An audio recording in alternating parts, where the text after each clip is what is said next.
We don't know the hour or the day. Time is such a gift, try and control your destiny. We don't know the hour or the day. Unity is strength, let's stand as one without delay. Cause no bad vibe me a John. Me no wanna bad vibe me a John.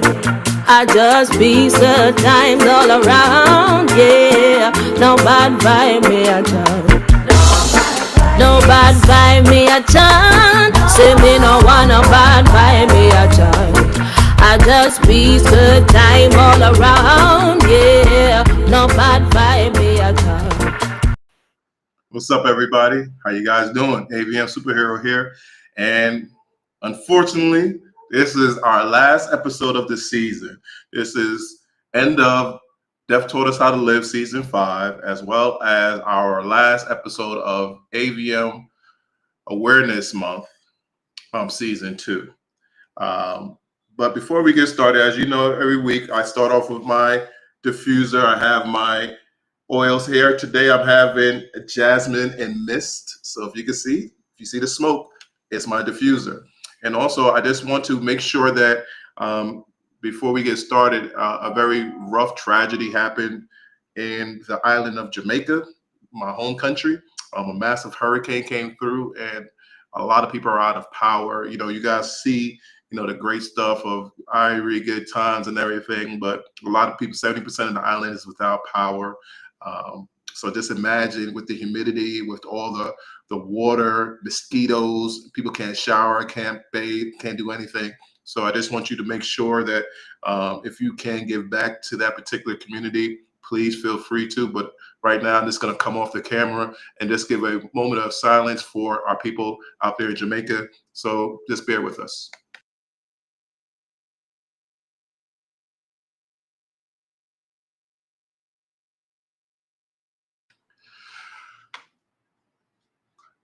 Thank you so much, everybody. I really appreciate that. I really appreciate you guys checking us out. But let's get to our show. We have a great guest coming on today. As I already told you, I have about 4 great people on our AVM Awareness Month series. This is October. October is AVM Awareness all over the world. So it is a rare condition. And my last 2 guests even are more rare than what you actually see with me as an AVM inside of my brain. My last week guest was Om. She had it inside of her leg and she's still living with it. And this week we have Jamie Sacry. See, I can't even say her last name right. Sacry. She gonna beat me up. Well, we have Jamie here, and she has it in her sinus cavity. And this is a very rare condition. Like for us, it's 1% of the world's population only has it inside of their brain. So she has it in her sinus cavity, and that's even more rare. So please let me bring onto the stage and ask your questions, ask away. And Jamie, please tell me how to pronounce your name. I know you said it to me like 10 times, but you're going to have to do it one more time because, sometimes, my brain is all over the place. So please welcome to the stage, Jamie. Hey, my sister. Hey, my name is Jamie Sacry. But thank you for coming. Yeah. 10 times, guys, and I really messed it up. I'm so sorry, Jamie. But Jamie, how you doing, sis? I'm doing well, doing real good. Good. Well, you hear that southern drawl coming out. You know she's from the Carolinas or something like that. You hear that southern drawl. So, Jamie, go ahead, Jamie. What'd you say? The dirty South. The dirty South. All right. So, Jamie, I just want you to take about 5 minutes to just explain what's your condition and, when did you receive it or did you have it all your life and things like nature. And then we could get into our conversation. Also, there's going to be a lot of people going to ask these questions because a lot of people are interested in your story. So please, the floor is yours, Jamie. Tell us who you are. All right. So I'm Jamie. I was born with an it wasn't found until I was 10 years old. I noticed that one of my adult teeth molars back here were loose and brought it to my mother's attention, and we went to the dentist. X-rays were taken, and between that dentist and an ear, nose, and throat doctor, they found an oral surgeon, and that oral surgeon diagnosed my AVM. They at that time decided to remove what they could, and they removed most of it. And I lived a fairly normal that. They put coils and some glue to kind of stop the main bleeders, and in hopes that it wouldn't grow. And like I said, lived fairly normal up until I had my second pregnancy. um, and the hormones in that pregnancy jump started the growth of this on my face. So they found it in my sinus cavity, removed it, and then the hormones made it start regrowing all in my face. It's on my eyeball and my eyelid. It's in my mouth, my gums, the top palate, cheek area. I want to say it's still some in my sinus cavity because I have really bad nosebleeds. It comes with like hemorrhaging to the point where blood transfusions and I'm in the hospital for a few days. Um, I have some blindness in my eye. I will probably lose all vision in my right eye. I can hear my heartbeat, which is pretty cool, kind of aggravating sometimes. But yeah, that's where I'm at now. I wanted to say that my second pregnancy was at 25, and I'm 35 now. So it's been actively growing like this for about 10 years.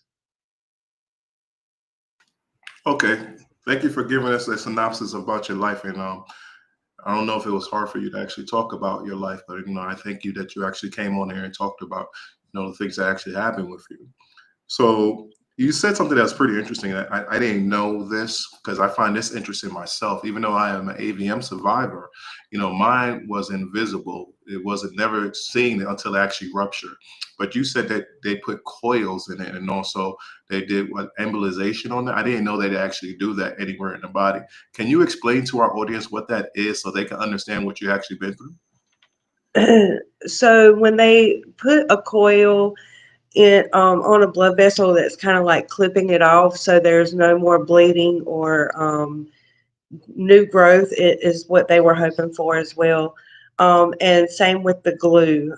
It's a material that they use, that surgeons, interventional radiologists use to help block off some of those main blood vessels and feeders to the AVM to stop feeding it and just block off the blood flow to it. Okay, so you said something about your second pregnancy, and that's when, at the age of 25, that's when the hormones started kicking in, and then these AVMs started protruding on your face. Now, how many AVMs do you have, and how was that affecting your life at that particular time? Like before, you knew you had the AVM, but it wasn't shown on your face. Was it affecting you anyway in your lifestyle, or did it just start affecting you when you actually started seeing it on your face? Well, actually, it didn't start affecting me until it started growing on my face. So I had a pretty normal life after the major surgery when I was 10. I had a fairly normal life as a kid growing um, up into adulthood. And I was told that any surge of hormones, such as puberty or, any kind of hormone change, can cause the growth of an AVM. Um, I went through puberty. I went through actually two pregnancies because I had a miscarriage, and then I had my son, and then I got pregnant with my daughter. And when I got pregnant with her, those hormones decided to make this grow, which is just baffles my mind that I went through two or three other hormonal changes before this decided to do its thing. Um, and now it's starting to affect my life where I can't walk too far without getting my heart rate up too high. And I can, like I said, I can hear my heartbeat, so I can kind of manage that myself. I usually use a wheelchair for long distances, but I can get around the house pretty well at this point. It's just after I have a nosebleed, and those are coming more often. So we're trying to. I actually got some good news, and they're going to embolize. Um, 3 times 2 weeks apart coming up in the next few months, and hopefully my quality of life will be a little bit better after that. So fingers crossed. Fingers crossed. Fingers crossed. So this is very interesting to me. Like all this information that you're giving me. So when you got pregnant, the hormone, I can't even ask. Listen We to have the questions and comments sound. coming in from the audience. So let's get those questions in or those comments in so we can actually make sure that our audience understand that we appreciate them too. So producer, can you bring the first comment or question onto the screen? And this is Amber Lee. I'm so proud of you, Jamie. Yay. Thank you, babe. Is there anything else, producer? Amber Lee again. You're on TV, my love. We got Melissa. She put out a heart. I got a few people watching me. Skinny Vatty. What happened exactly? Oh, let whoa, don't be let before. Okay, she said she had an infected tooth. Well, oh, slow down, slow down. Oh, jeez. There's a lot of questions from the same person. Oh, something to do with hormones, huh?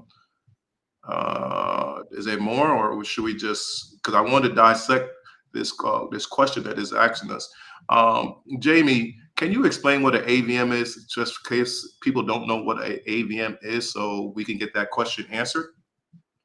Okay, so AVM is arterial vascular malformation. So that's where blood vessels and arteries kind of mass produce in certain area of the body and can rupture and bleed. Basically, they don't have like capillaries, so it just the blood vessel and the artery connect directly to each other without any capillaries, and that is what causes the risk of the bleed. So for the people that's out there that's really trying to figure out what Jamie is actually talking about, this could happen anywhere within your body. Um, like I said, this is AVM Awareness Month. I had mine in the back of my head in my cerebellum, and that caused me to have a stroke. It can happen anywhere in your body, and Jamie's is actually in her sinus cavity. So just imagine anywhere that your veins and your arteries connect, it could happen to be at that particular point. Some people are born with this or conceived with this. Some people get it from an injury, but most of us is actually conceived with this. This is a very rare condition. And like I said, for the people that have it in their brain, is 1% of the world's population have this. Now, where Jamie has is even less than 1%. I don't even know the statistic on it. Do you know the statistics on that, Jamie? I do not on. I don't. Right. So it's very rare for that particular thing to happen. So a lot of people misconstrue it and think it's something else or think that something actually happened that Jamie did or had a car accident or something. It's nothing like that. It's something that happened to her that actually was conceived with. And Jamie, with that being said, and I know this is a touchy topic, how do you deal with that when you start seeing it protruding from your face and then people looking at you and not understanding what it is and you have to go and explain that? How did you deal with that? Psychologically. I'm asking that because there's other people that might have it that are going through that same type of condition and they don't know how to deal with it. How do you deal with it? Me personally, I try to wear it with pride. I do have self-confidence issues. I've struggled with it since it started growing heavily more now. But I try to wear it with pride. I try to use it as a learning utensil to educate other people on rare diseases and, everything. You can't read a book by its cover, and everything might not look as though it seems. So that's how I perceive myself as, an educated walking book. I try to. So, and it makes me feel better that I can teach somebody with the way that I look. You know what, Jamie? That's very interesting that you actually said it because a lot of people do have I guess self-confidence issues, or they feel insecure about certain things, but you said you wear it with pride. When I had my AVM rupture, I had to have a craniotomy, and I have a dent in the back of my head. And I can't tell you the last time I actually had hair. So I can't hide that particular scar. The scar is there, the dent is there. And my mom just walked to me. This happened to me at the age of 41. My mom walked to me and said, "No, baby, we're gonna wear this with pride. This is gonna be a badge of honor. So when you go and talk and people ask you what happened to you in the back of your head, you can explain it and you can educate people." So that's what I've been doing all these years. So I'm so glad that you actually said that. So other people that's out there that's looking for, I guess, a solution to actually get around this. That's the solution, not to be afraid of it, but embrace it and move forward. Exactly.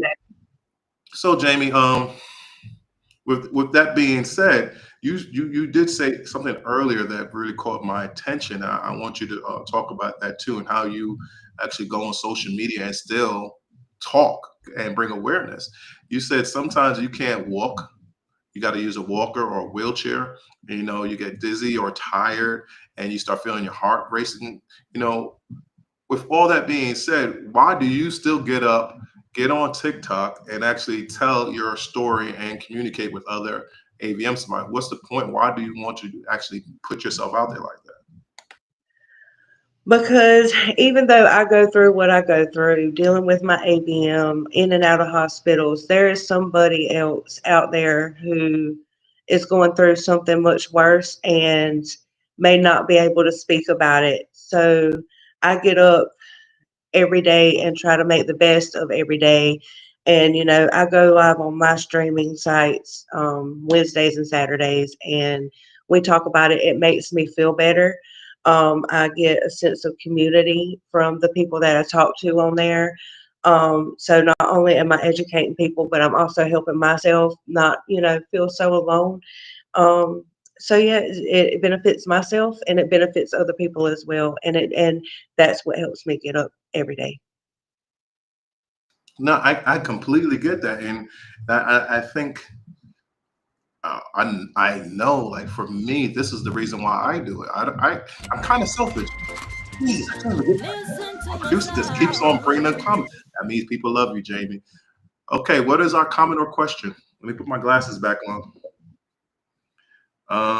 Skinny says the same thing. Okay, I guess I am completely oblivious to this issue. Thank you for the new information. I had hoped she can live a productive life here on out. Blessings bestowed, blessings and hands of prayers. Thank you. Anything else? Or are we ready to go? Oh, she didn't put anything else. So we're ready to go. I can take the glasses back off. So, Jamie, like I said, I'm so happy that you actually said it, because for me, I'm very selfish myself. This helped me out with my recovery, and feeling adequate as a man again. Because I had a house, I had jobs, I was married, my two daughters. I used to be able to kiss them every night before, because my daughters were what, 11 and 10. My daughter would probably say she was 12, but anyhow, she was 11 and 10, and I used to kiss them every night whenever I was home, give them a kiss goodnight. I wasn't able to do that anymore. All that stuff was taken away from me. And just being able to give back to the community helped me feel like I was part of society again. And my disabilities, even though they was great, they didn't really affect me, and my psyche turned much, much more productive instead of going to that depression state. Now, Jamie, this leads back to you.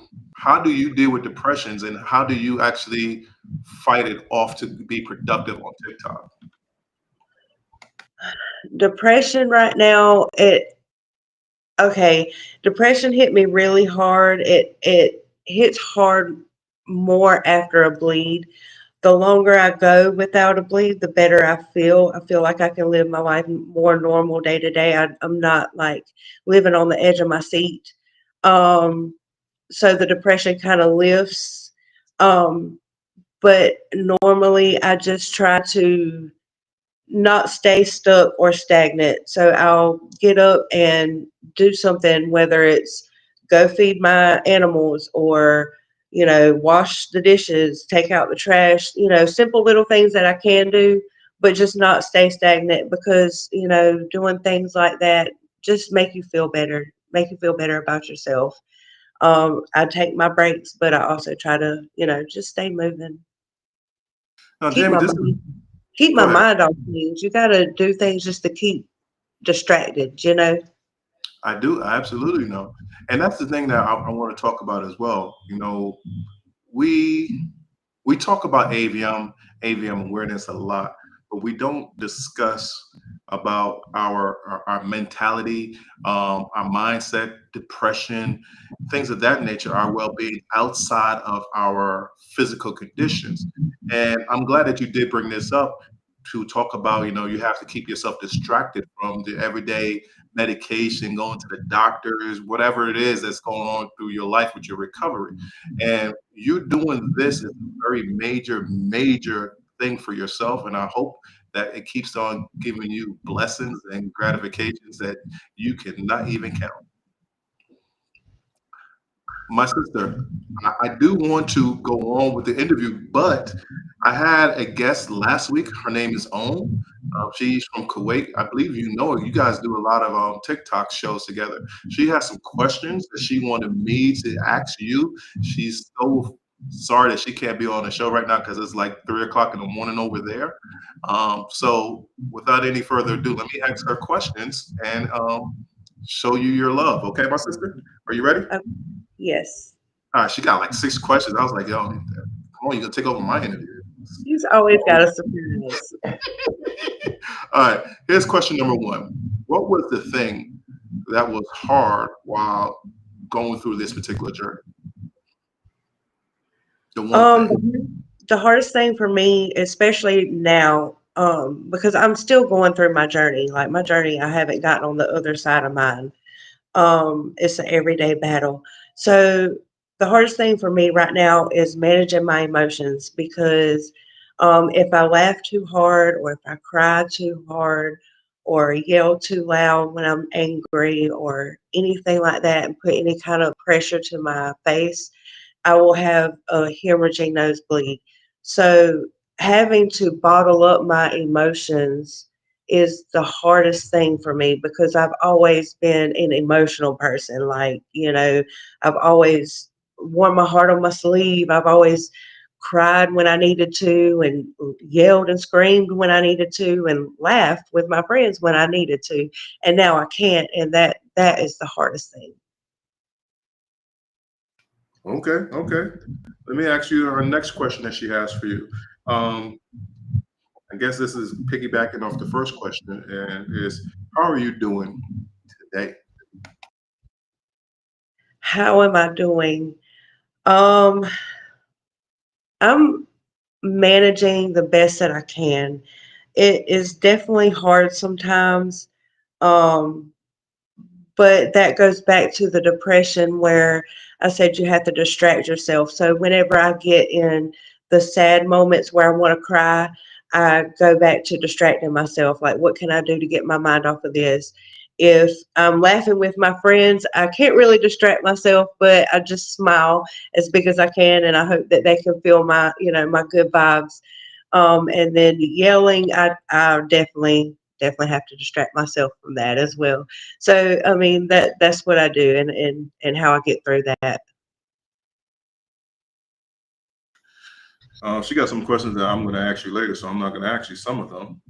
Um, Let me ask you this last question. What do you want to do in the future about your AVM awareness or advice for people? What I have not been doing in the past is going to like functions like walks or just meetings, public meetings, and speaking maybe for in front of crowds and stuff. I might would want to speak out like that, as far as bringing more awareness to the AVM community. Okay, okay. And I can see you doing that as well. That's pretty cool. Now, with this AVM, like for me, I don't know. Like for me, I do these shows for AVM awareness and things, but I really don't know anything about AVM. The only thing I know about AVM is that I had one, and I know how it feels to have one. I know how it feels to have it rupture. I know the after effects of it, but I can't warn people about it, things of that nature. Right. You is a little bit different because you're living with it and you know you live with it. I didn't know. I just when it happened, it happened. So can I get a little bit of information of what it is that you are transformed each and every day? Even though we're talking about what's on your, it's come through on your face, but you did say you have problems walking, things like that. But can you walk us through how life was before it started affecting you to how it is now, so people can understand the difference? Okay, so before, I lived pretty much a carefree life. I mean, I had a job, I worked, but I didn't have to worry so much about, um, like now I worry so much about, is my next cough gonna have a bleed? Is if I bend over, am I gonna bleed? I live on the edge all the time. Where before my AVM, I didn't. It was carefree. I could go swimming. I could cut a cartwheel if I wanted to. Jump rope. I have videos of me just 2 or 3 years ago doing jumping rope with my family because they don't know how to jump rope, but I do, and I thought that was pretty cool. But yeah, that and just being active, I was a lot more active. I could go and do. I was, excuse me, I was on the go, literally here, there, and everywhere. And now I'm at home a lot. It's just been a drastic change since, and really it's been in the last couple of years. The changes, I mean, it's been growing, and you could tell. And I've had some things go on with my lip, like I have stories inside of stories, but it's really affected me the most physically now than it ever has before. Like I said, I was more active. I could do more stuff, and now I can't push myself at all in anything. Now, with that being said, I find that pretty interesting because that's something that I deal with it myself. I don't have, besides the scar behind in my back of my head, I don't really have physical disabilities. But that issue that you just talked about there, debilitating issues that your body can't do those certain things anymore.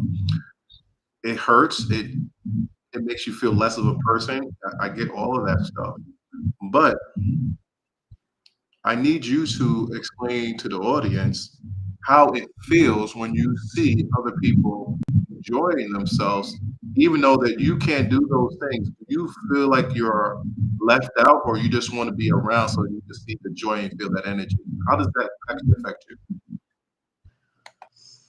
I try not to let it affect me. I try to join in as much as I can. Um, since September, that was my last bleed, so it's been pretty recent. Um, I haven't been out much, but if I were to go out and I see other people walking around or dancing and having a good time, am I going to get up and dance? Probably not, but I might roll over there and do a little something like this. I just try to join in as much as I can. I try not to let it get to me. You know what? I completely get it because I would tell people like they'll go roller skating or they want to jump up and down or something, play basketball. I used to play basketball all the time. And I'm like, don't feel sorry for me. I want you to actually go play basketball. I want you to go roller skate. I just want to see you guys excited. Right. I want to see it. I want to be part of the energy. I want to be part of the team. Don't treat me like I'm disabled. Treat me like I'm one of your brothers, and make sure Mhm. that you have too much fun so I can enjoy it too. We're gonna like I don't know how you do, but with me when I play basketball with my fellas, and we used to talk not bad about each other, talk smack about each other, and that's what I want to be part of. I want to be part of that camaraderie. I want to feel the energy of my brotherhood. So don't treat us differently. You feel that same exact way. You wanted to feel part of the family. Don't treat you as disabled. Right. What was that? I'm sorry, I missed the question. You want to be, you want to feel part of everything. You don't want to feel like you are disabled and you have to feel sorry for me or hold up so you guys can slow down for me. Don't slow down. Do what you have to do. Right. Do what you have to do. There might be a little bit of light at the end of my tunnel. Just a little bit of light at the end of my tunnel. And, going from being able to do to being able to not do to being able to do again, I feel like I will be so grateful, so grateful to be able to go back to just laughing with my friends, or going on trips with my family, and watching my kids. Like, I can't go on the beach anymore, so like, doing it, I would be so grateful to be able to go back and do again. And we'll see what the future holds for that. Okay, you brought up something I want to bring back into focus because you said you had your last meet in September, and what was that all about? And what did you actually find out this last week? You said something that you're going to have three surgeries. Like, I'm not sure what you was actually saying. Can you really expound on that, or you don't want to talk about that at all? Okay, so coming up next for me, I actually went to this past Friday. I went to one of the hospitals in my state, and um, they did a angiogram, which is like an in-depth X-ray of the actual AVM. So they were able to see the AVM as a whole. So they said that it was grown. It's being fed by both carotid arteries. um, I have an aneurysm. I found out that I have an aneurysm on the back of my tongue. There's a whole lot more here in my lip and my gums. So the IVR specialist, the radiologist, she's neuro IVR. She's going to embolize around the lip and gum area, the nasal area, in hopes that the bleeding and hemorrhaging can stop, not stop, but kind of just dial back a tone or two, so that I'm not hemorrhaging as often and as much. Um, which is it. Look, that I'm looking forward to that so much. Hopefully, Okay. it'll take some strain off my heart and the heart rate aspect as well. So that's the other thing that you said you're sharing your heartbeat. So you have high blood pressure as well. Actually, I have really good blood pressure. Hmm. It's So just my heart rate, like the heart rate itself. the It's heart rate weird. is actually, yeah, that is weird. So the heart rate is up, but your blood pressure is not up. Yeah, it's not necessarily the blood pressure. Like, I could take my blood pressure, but it just, my heart rate will spike. And if my heart rate spikes, I can hear it and feel it. I can feel pressure in my nose before it starts bleeding. I can feel it bubbling. Sometimes I can smell blood before it starts. So there are some indicators, and I call my caregiver, which is my mom, and I'll call her. I'm like, you got to come to me because it's starting, it's happening, And we live together, so she's right around the corner all the time. So So when this actually happens to you, you know what is actually causing it, or is it something that has happened altogether? Like you was talking about earlier, I think you said about you got to keep your emotions in check. Is it just based off your emotions? That's when it goes crazy, or is this whenever? it can be anything, and sometimes nothing at all. So I could anything to put pressure to your face. So, and like, before I started all these bleeding episodes, you're not aware as to what everything can put pressure to your face. But after you go through these things and you've had a nosebleed because of this, because of that, then now you have a list of things you can't do because it's going to cause a bleed. So it's bending, lifting, sneezing, coughing, yawning, stretching, um, yelling, crying, laughing, anything, blowing my nose. I haven't blown my nose in so long. I have to wipe and dab. just anything that could put pressure to your face, I could have a nosebleed. And sometimes I could breathe the wrong way and it just start bleeding. Isn't that amazing? Go ahead. I'm sorry. Did It I cut is. you off? Let me say one more thing, but there is a medicine that I take, and if I don't take that medicine, if I do take the medicine, I don't bleed as much. It's not as often and not as much. If I don't take the medicine, I'm guaranteed I'll have a bleed. Like I have to take it every 8 hours on the dot. I have an alarm set on my phone. If I don't take it on that 8 hour mark, for sure within 2 hours, I'm probably going to have a bleed. It's called tranexamic acid or TXA. Okay. Isn't it amazing that It is. It's a lifesaver too. that too, but I was more going into the main part of how precious life is and the little things that people take for granted. We we have to make sure that we stay on top of. Like I used to be able to run up and down the stairs. Now I look at each and every step before I take a step because I don't want to fall and bust my head. Like you said, like your nose, you know you have to let it come down instead of just doing that because it might mess up your nose and you might start bleeding uncontrollably. How does that actually make you feel as a person that has to be more, I guess, purposeful with every step that you take in your life? Does that really affect you, or do you just have a new perspective of life? Um, I guess you could say I just have a new perspective in life. I have to be on high aware of everything I do.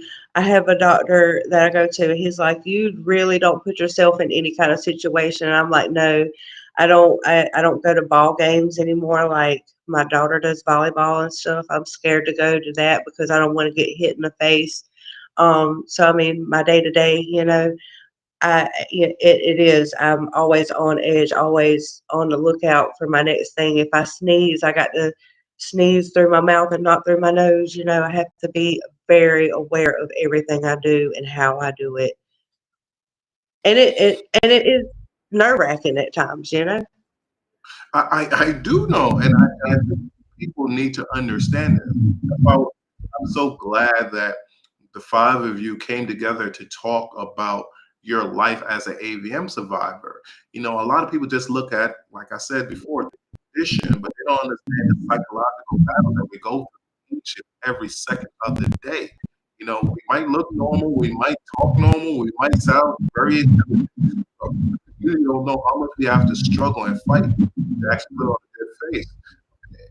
Can you really talk about, the struggles and how other people can affect your day by their actions? Can you talk about that as well? Okay, the question. I'm sorry. It's breaking up just a little bit. I don't know if there's a connection issue or anything, but it was judge something by somebody's actions. Like for your recovery or for your journey, the way people treat you, the way that people talk to you, the way that people act around you, sometimes for me, it affects me. I'm asking you, does it affect you? And do you have any advice for people that's around you to not do certain things that actually bring you down or make your recovery a little bit harder? Well, I try not to notice the negative reactions around me. My the people who are with me notice that more than I do. I notice more of the positive reactions because I try to put out little rays of sunshine, um and I get those rays back, and that's what I look for. And the negative comments and questions that I get, I use that as a learning experience for that person. Like, well, this person really doesn't know what I'm going through, so let me use this opportunity to teach them about this, because now they can go forward with not judging a book by its cover anymore, type thing. I guess I said that question. I apologize for that. I do understand that part, but I'm talking about the people that love you, respect you, and do the things they need to do to be supportive. But sometimes there's people that are in that category that do things that actually make it harder for you because they're doing too much. You have that particular instance in your life, and if you do, what should you tell that people? I don't really have instances like that in my life. Do you think? I don't think I have any instances like that in my life. Like I said, I try to have positivity around me, and I think it sometimes affects the people around you more than it does you. Like the gentleman in the elevator that just looked at you and said, "What's wrong with your face?" And you started to explain, but your mother was like, "What do you mean? What's wrong with her face? There's okay. nothing wrong with her face." So it affects you more than it affects me. I think it does, babe. Okay. Well, I did not know that. So everybody, just in case, Jamie has her mother on the side, so she's not talking to herself. Amy's actually talking to her mother, her caregiver, by her side.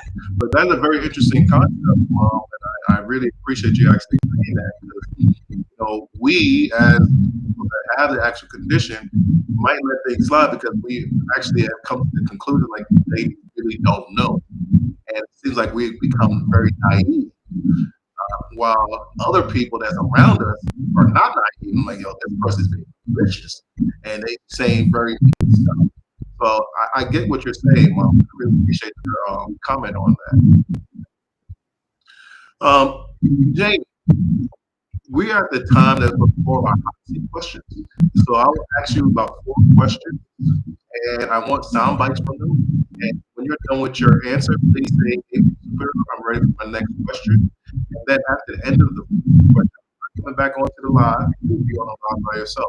I want you to close up the show, tell them any information about you, motivational tips, and close the show and say goodbye to our guests. And before I do that, I just want to thank everybody for watching season 5 of Them Taught Us How to Live, and also our AVM Awareness Month. It's been very, very well received. I thank each and everyone from starting from Stroke Awareness Month, May, AIDS Awareness Month in October. We have all these episodes. So if you have not seen them, please go to our YouTube channel that is AVM Superhero, and you'll see all of our episodes there. So, oh, geez. Listen More to my questions sound. and comments. Producer, bring them on the screen. Let me put my glasses back on. Luniverse, the energy you put out will be returned. Absolutely. Luniverse again, your tribe.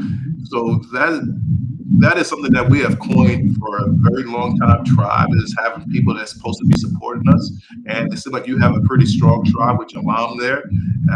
We don't see it, but we can feel her energy, and we love you, Mom. Thank you. And this is from Jazz Daisy. You're amazing. I don't think she's talking about me. She's talking about you. Thank And you. Melissa, we have Melissa again. She is amazing in the heart. Oh, now we clarified. It's definitely she. So it's not talking about me. It's talking about you, Jamie. Do we have any more comments? If not, let's do the hot seat questions. Question number 1. Question number 1. Did you know what an AVM was before it happened to you? I actually did not. I was only 10 years old. Um, so no, I knew nothing about it. My mom knew nothing about it, and so it was a complete surprise to us.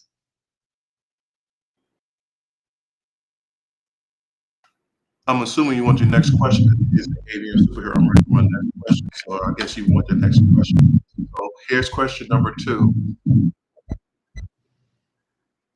Are you ready for your question? Yeah. What is the hardest part of your life now? The hardest part of my life is not being able to go do like I used to, and having to stifle my emotions. I have 2 hard parts. So the physical aspect and the emotional aspect is just very hard to juggle sometimes. You refuse to say AVM. Are you ready for your next question? That's okay. I'm with you. I am so with you. Mom, I'm with her, Mom. Question number 3. Are you ready for your question? Yes. All right. What do you want people to take from this interview? I want people to take my joy and give it to the rest of the world. I also want people to learn a little bit that just because somebody looks a certain type of way doesn't mean that that's what it is. Speak to them, ask them, don't be afraid, because I would love to share my story with anybody. Don't be afraid to ask, hey, are you okay? Is everything all right? Are you doing okay? That's how you ask, and go ahead and do that. With the only caveat, if you're going to ask that question, make sure her mom is not around because she will look at you funny and want to beat you up if you My say mama's anything crazy. now. That's a mama bear. I know it. I know it. Trust me, I know my mom's the same way. There's nothing wrong with it, Mom. Okay, here's your fourth and final question. And like I said, I'll be gone and this will be your show. Okay, my sister? All right. All right, fourth question. Here we go.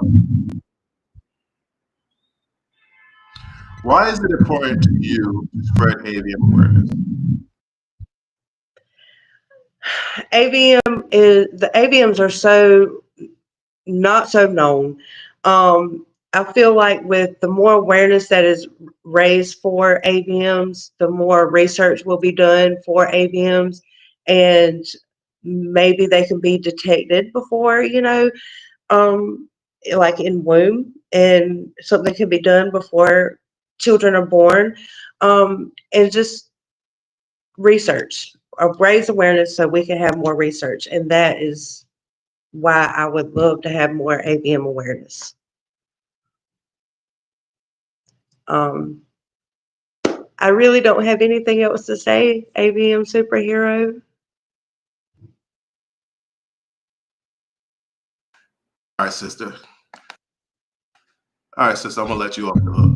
So, guys, thank you so much. Well, your audience has something to say. It says Luniverse says thank you for sharing your beautiful.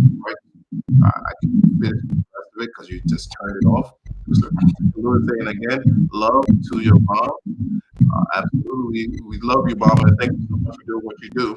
Thank you for sharing your beautiful, bright, and thank you, producer, for bringing that back up. Jamie, I really appreciate you.